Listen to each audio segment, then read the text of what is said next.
Si l'on examine la situation dans son ensemble, il est clair que la Banque du Canada agit vigoureusement pour une bonne raison. Nous devons réaliser une chose. Bien que l'inflation augmente de 7 à 8% et qu'elle se dirige vers 9%, ce qu'il faut comprendre, c'est qu'au bout du compte, ce n'est pas une question d'inflation. Dans 2 ou 3 ans, l'inflation sera de nouveau de 2%. La question est de savoir ce qu'il en coûtera pour ramener l'inflation à 2% en termes de hausse de taux d'intérêt. La Banque du Canada et la Réserve fédérale se sont taillé la réputation, au cours des 40 dernières années, de combattre l'inflation. Elles ne vont pas la rejeter. Donc, même si les gens paniquent au sujet de l'inflation, nous devons nous rendre compte qu'au bout du compte, ce n'est pas une question d'inflation. La question est de savoir quel coût aura la réduction de l'inflation à 2%. Par conséquent, la Banque du Canada doit être vigoureuse. Tout dépend des attentes en matière d'inflation. Et leur cauchemar, c'est que les attentes augmenteront, comme dans les années 70. Si vous donnez 2 options à la Banque du Canada, l'une d'elles est l'augmentation des attentes d'inflation. L'autre, c'est de tomber en récession. Elle choisira toujours la récession. Son objectif n'est pas d'éviter une récession. Son objectif est de vous empêcher, vous et moi,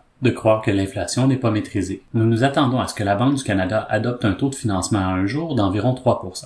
Il s'agit d'une augmentation significative en très peu de temps. Le marché prévoit 3,5%. Très franchement, je crois que la différence entre 3% et 3,5% sera la différence entre bien faire et exagérer. Et une exagération entraîne habituellement une récession. Selon moi, la probabilité d'une récession est de 40 à 45%. Je ne cherche pas à adorer la pilule. C'est comme ça. Pourquoi? Parce que l'inflation est un indicateur tardif.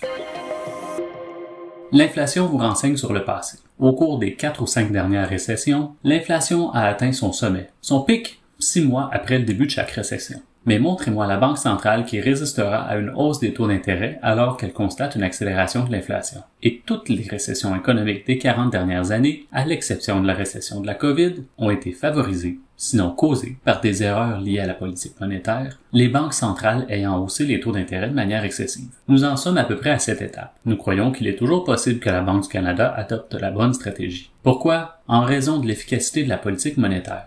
Si nous devions connaître une récession qui serait très modérée, elle reflèterait quelques facteurs. Tout d'abord, le marché du travail est très serré. Il va se relâcher, mais il part d'une bonne situation. Nous savons qu'il y a des offres d'emploi partout. C'est bien. Les consommateurs disposent d'épargne excédentaire d'environ 300 milliards de dollars. C'est une bonne chose. Et le marché de l'habitation est sous-approvisionné.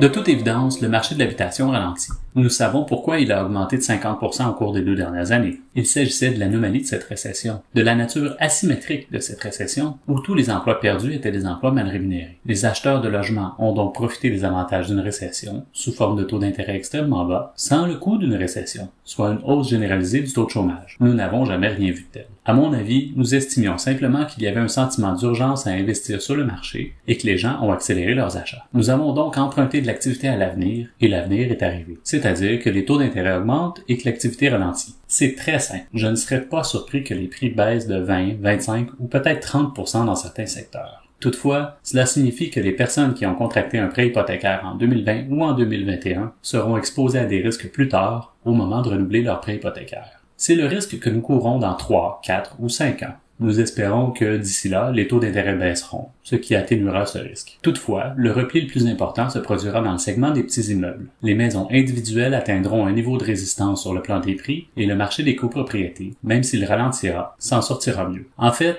le marché locatif sera inflationniste car les loyers qui n'ont pas augmenté pendant la pandémie commencent à augmenter maintenant. Les coûts de construction augmentent très rapidement, beaucoup plus rapidement que les prix des copropriétés. Par conséquent, les constructeurs et promoteurs perdent de l'argent et ne construisent donc pas. Ils annulent des projets. Ils retardent les projets parce qu'ils ne sont pas rentables. Donc, dans 2 ou 3 ans, lorsque nous nous réveillerons de ce ralentissement, les prix augmenteront de façon spectaculaire. Pourquoi? Parce que nous ne construisons pas maintenant. Il n'y aura pas d'offre, mais la demande sera toujours là. Il y a encore 450 000 nouveaux immigrants par année et ce nombre augmente.